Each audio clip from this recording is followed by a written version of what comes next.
राधे राधे मित्रों, जो मनुष्य शनिवार के दिन भगवान शनिदेव की इस दिव्य कथा को सच्चे मन से सुनता है, उसके जीवन में दुख और दरिद्रता अधिक समय तक नहीं टिकती। शनिवार न्याय के देवता शनि देव का दिन होता है, जो मनुष्य के कर्मों का लेखा जोखा रखते हैं और समय आने पर उचित फल देते हैं। यह कथा सुमेरपुर नामक एक छोटे से गांव की है, जो यह सिद्ध करती है कि शनिदेव कभी अन्याय नहीं करते। वे केवल धैर्य, संयम और सत्य की परीक्षा लेती हैं। यह कहानी विश्वास, संघर्ष और कर्मफल की है, जो जीवन को देखने का नजरिया बदल देती है। बहुत समय पहले सुमेरपुर गांव में रामकिशन नाम का एक गरीब किसान रहता था। वह स्वभाव से अत्यंत सरल, ईमानदार और संतोषी व्यक्ति था। उसकी पत्नी कमला और 7 साल का बेटा सोहन ही उसकी दुनिया थे। रामकिशन के पास थोड़ी सी पुश्तैनी जमीन थी, लेकिन वह इतनी बंजर और पथरीली थी कि साल भर मेहनत करने के बाद भी घर चलाने लायक अनाज नहीं उगता था। फिर भी रामकिशन ने कभी किसी से शिकायत नहीं की। वह हर सुबह सूरज निकलने से पहले गांव के बाहर बने पुराने शनिदेव मंदिर में जाता, मंदिर की सफाई करता और बिना किसी प्रसाद के केवल श्रद्धा से सर झुकाता। वह हमेशा यही प्रार्थना करता कि उसे धन नहीं चाहिए, बस उसका परिवार भूखा ना सोए। रामकिशन का बड़ा भाई नटवर लाल उसी गांव में रहता था। दोनों सगे भाई थे, लेकिन स्वभाव बिल्कुल विपरीत। नटवर लाल लालची, घमंडी और निर्दयी था। पिता की मृत्यु के बाद उसने छल से सारी उपजाऊ जमीन और संपत्ति अपने नाम कर ली और रामकिशन को बंजर जमीन देकर घर से निकाल दिया। वह गांव का सबसे अमीर व्यक्ति बन गया था और ब्याज पर पैसे देकर गरीबों की मजदूरी का फायदा उठाता था। उसी वर्ष सुमेरपुर में भयंकर सूखा पड़ा। खेत सूख गए, कुएं खाली हो गए और रामकिशन के घर में अनाज का एक दाना भी नहीं बचा। कई दिनों तक सोहन भूखे से रोता रहा। कमला अपने हिस्से का खाना बेटे को खिलाकर पानी पीकर सो जाती। एक दिन हालत इतनी बिगड़ गई कि कमला ने मजदूरी में रामकिशन से कहा कि वह नटवर लाल के पास जाकर अनाज मांगे। अपमान के डर के बावजूद रामकिशन बेटे की खातिर गया। नटवर लाल ने रामकिशन का मजाक उड़ाया और अनाज के बदले उसकी जमीन गिरवी रखवा ली। वह भी ऐसी शर्त पर कि 3 महीने में कर्ज ना चुकाने पर जमीन हमेशा के लिए उसकी हो जाएगी। अनपढ़ रामकिशन कागज का छल समझ नहीं पाया और मजदूरी में अंगूठा लगा दिया। अनाज तो घर आ गया, लेकिन चिंता रामकिशन के मन में घर कर गई। 3 महीने बीतते गए, बारिश नहीं हुई, काम नहीं मिला। नटवर लाल धमकियां देने लगा। आखिरी दिन शनिवार था। पूरी तरह टूट चुका रामकिशन शाम को शनिदेव के मंदिर गया और फूट फूट कर रो पड़ा। उसी रात उसे शनिदेव के दर्शन हुए और आदेश मिला कि वह अपनी बंजर जमीन में पीपल के ठूंठ के पास खुदाई करे। सुबह होते ही रामकिशन ने खुदाई शुरू की। गांव वाले उसे पागल कहने लगे। तभी नटवर लाल पटवारी और गुंडों के साथ पहुंचा। जैसे ही रामकिशन ने आखिरी वार किया, जमीन के नीचे लोहे का संदूक निकला। उसी समय आंधी, बिजली और बादल घेर आए। संदूक खुला तो उसमें सोने की अफरफियां और शनिदेव का काला पत्थर निकला। रामकिशन ने तुरंत कर्ज चुका दिया। पंचायत ने फैसला सुनाया और नटवर लाल अपमानित होकर लौट गया। इसके बाद रामकिशन की जिंदगी बदल गई। उसने धन का घमंड नहीं किया, मंदिर बनवाया, गरीबों की मदद की और सादा जीवन जिया। लेकिन नटवर लाल लालच में अंधा होकर उसे मरवाने की साजिश रच बैठा। चोरों के हमले में रामकिशन की रक्षा एक काले कुत्ते ने की और अपनी जान दे दी। चोर पकड़े गए और फाजिल उजागर हुई।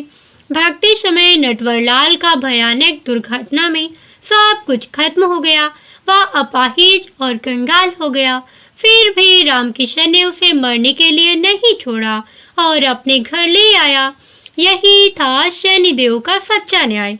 अंत में रामकिशन भी लालच की परीक्षा में पड़ा, लेकिन शनिदेव ने उसे समय रहते संभाल लिया। उसने धन त्याग दिया और फिर सादगी में लौट आया। सुमेरपुर गांव एक उदाहरण बन गया कि कर्म, धैर्य और श्रद्धा से ही जीवन में सच्चा सुख मिलता है। इस कथा से यही सीख मिलती है कि शनिदेव दंड नहीं देते, वे सुधारती हैं। जो अहंकार करता है वह टूटता है और जो विनम्र रहता है वही उठता है। रामकिशन के जीवन में आए इस परिवार परिवर्तन के बाद भी उसकी दिनचर्या नहीं बदली थी। वह आज भी शनिवार के दिन सबसे पहले उठता, स्नान करता और तेल का दीपक लेकर शनिदेव के मंदिर जाता।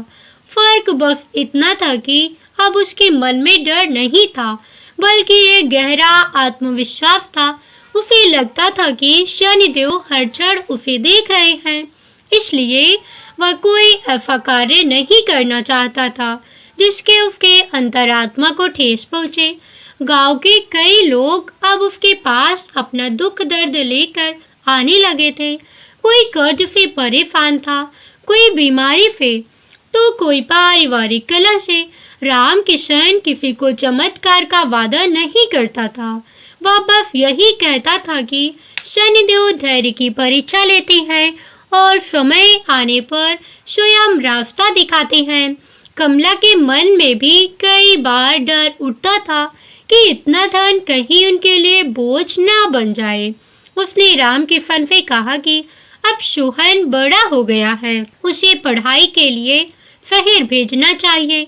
रामकिशन ने यह बात मानी और सोहन को शहर के एक अच्छे गुरुकुल में भेज दिया, लेकिन उसने सोहन को जाते समय यही समझाया कि शिक्षा का अर्थ केवल धन कमाना नहीं होता, बल्कि सही और गलत में अंतर समझना होता है।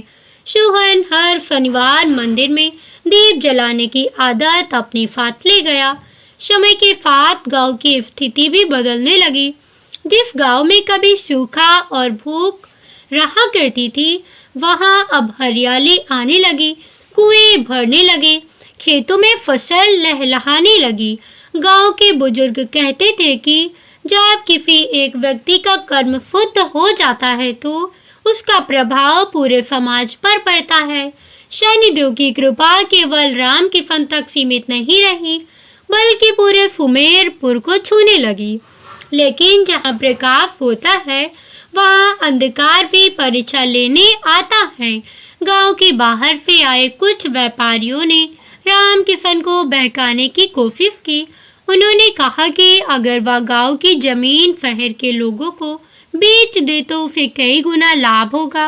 रामकिशन का मन एक पल के लिए डगमगाया। उसे लगा कि उससे गांव का विकास होगा, लेकिन उसी रात उसने एक स्वप्न देखा।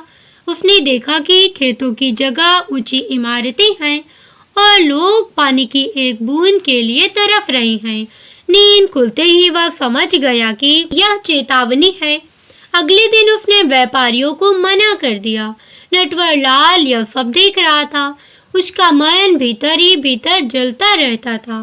रामकिशन की करुणा ने उसे शरण तो दे दी थी, लेकिन उसका अहंकार अभी पूरी तरह टूटा नहीं था। वह अक्सर सोचता कि अगर रामकिशन ने उसे माफ ना किया होता, शायद वह शनिदेव के और करीब होता। यह सोच ही उसके लिए एक और परीक्षा थी। धीरे धीरे उसकी सेहत और गिरने लगी। एक रात उसने पहली बार सच्चे मन से शनिदेव को पुकारा। उसने रोते हुए कहा कि उसने जीवन में बहुत अन्याय किया है और अब उसे पश्चाताप है। कहा जाता है कि उस रात शनिदेव ने नटवरलाल के कष्ट को कुछ कम किया, लेकिन उसका शरीर पहले जैसा नहीं हुआ। यह इस बात का संकेत था कि कुछ कर्म ऐसे होते हैं जिनका फल बदला नहीं जा सकता, केवल स्वीकार किया जा सकता है। नटवरलाल ने शेष जीवन सेवा और मौन में बिताने का निश्चय किया। वर्षों बाद सोहन पर लिखकर गांव वापस आया।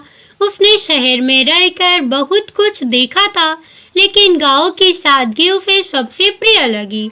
उसने अपने पिता से कहा कि वह गांव में ही विद्यालय खोलना चाहता है, ताकि बच्चों को शिक्षा के लिए शहर ना जाना पड़े। रामकिशन की आंखों में आंसू आ गए। उसे लगा कि यही शनिदेव की सबसे बड़ी कृपा है। उस दिन शनिदेव मंदिर में बड़ा दीपक जलाया गया। पूरा गांव इकट्ठा हुआ। रामकिशन ने किसी उपदेश की तरह कुछ नहीं कहा। उसने बस इतना कहा कि जो कुछ भी जीवन में मिला है वह कर्मों का परिणाम है। या दुख मिला तो भी कर्म और सुख मिला तो भी कर्म। शनिदेव केवल न्याय करते हैं, पश्चाताप नहीं। शनिदेव केवल न्याय करते हैं, पक्षपात नहीं। कथा के अंत में यही सत्य उभर कर आता है कि शनिदेव की भक्ति डर से नहीं, समझ से करनी चाहिए। वे जीवन में तोड़ने नहीं आते, वे उसे सही दिशा देने आते हैं। जो मनुष्य धैर्य रखता है, अहंकार छोड़ता है और दूसरे के दुख में सहभागी बनता है, उसके जीवन में देर से ही नहीं, उसके जीवन में देर से ही सही न्याय अवश्य होता है। यही थी शनिदेव की महिमा की दिव्य कथा। कैसी लगी वीडियो कमेंट करके जरूर बताना। साथ ही वीडियो को लाइक, चैनल को सब्सक्राइब अवश्य करना।